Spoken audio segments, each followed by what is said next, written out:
So let's take this. I'm going to take this right here. I'm going to take that right there. I'm going to copy it. I'm going to bring it down here. So this is the binary, right? We'll put here decimal, and here we got binary, okay?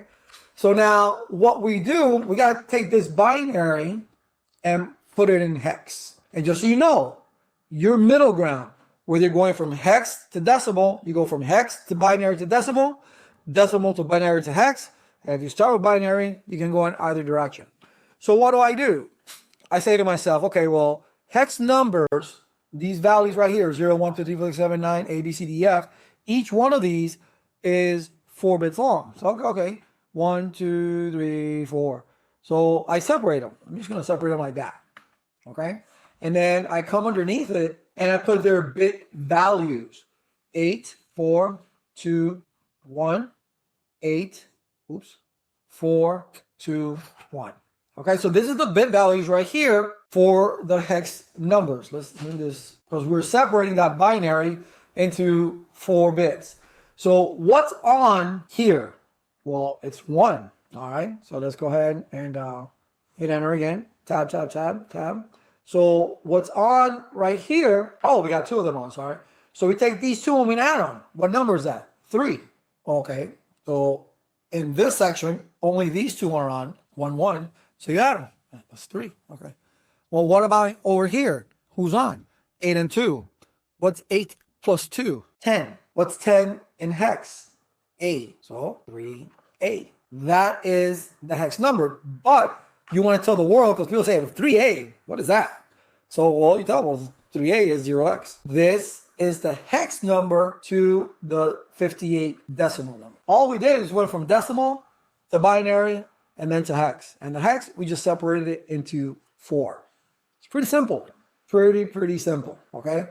No big deal. Let's do another one, okay? Oops, okay. I forget that I'm in Notepad. That was 3A, right? 0x3A. All right, enter. So let's pick another number. Pick a higher number. I'll pick a number that I know off the top of my head. 224, all right? So I'm going to go ahead and turn 224 into a binary number. So let's get rid of this right here. And let's get rid of this right here. Ooh, that one's messed up big time. And that's not 129, by the way. It's 128. So yes, I do typos, everyone. Okay, I do typos. I'm human. All right, so 224. I know that 224 is, all right, if you add these 3 right here, that's 224. Okay, so that's the binary to 224. That's my decimal, 224 right here. Here is the binary version of that number. So now, what is the hex? Well, if I want to get the hex, remember, I got to separate it into bits of 4. So we know that 8 is on, 4 is on, 2 is on, and 1 is off. Here, everything is off. 8, 4, 2, and 1. So these are on only. So when we want the hex, that would be 8 plus 4 is what? 12. 12 plus 2 is 14. So that would be E. And then the other one, nothing's on. That's 0. Now let me just check my math. 8 plus 2 is 10. 4 is 14. Yes. Okay. And then we need to put that identifier 0x right in front of it. That's it. That's all there's to that. That is all there is to that. But this is going to come in. I mean, doing this is not, major, all right? But you need to be able to work in hex when it comes to IPv6. You're going to have to, especially when you start subnetting and when you're incrementing. Because with IPv6, let's give you an example here, okay? Give you an example. So why do we need to learn how to convert or understand hex? And get familiar just by looking at it. Because in IPv4, let's put it in caps here, in IPv4, it's an ergonomic keyboard, okay? 224.0.0.10.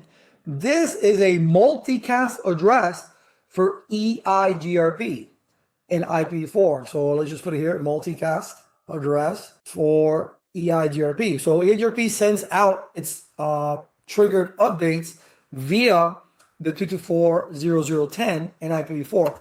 Well, what about IPv6? In IPv6, it's FF. Anything in IPv6 The hex number FF is multicast 02 : A. Well, why A? Because 10 is A. That's why. Okay? That's why. So you need to understand that.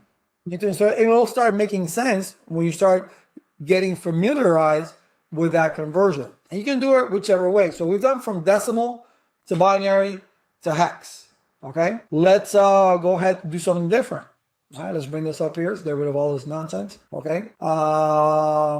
Let's pick a binary number. I don't know. 1, 1. I was going to pick 3. 0, 0. That's 4, right? 1, 1, 3. Sorry. 0. There you go. That's now a binary, right? It's 8, right? But we're going to turn it. We can go either way. We can go decimal. We can go hex. Let's just use decimal. So in order to do that, you need your bit values: 128, 64, 32, 16, 8, 4, 2, 1. All right, cool. So let's go ahead and turn them on. 1, 1, 0, 0, 1, 1, 0, 1. All right, cool. I know that these two together is 192. I just know that. So you got 192 plus 8, that's 200. Plus 4, that's 204. Plus 1, that's 205. Okay, so let's put them here. 128 plus 64 plus 8 plus 4 plus 1 plus 1. Yeah? 128, 64, 8, 4, and then 1. That equals, again, I know that these two, which are these two right here, that's 192. And I'll show you why I know that. All right, 192, so 192 plus 8 is 200, plus 4 is 204,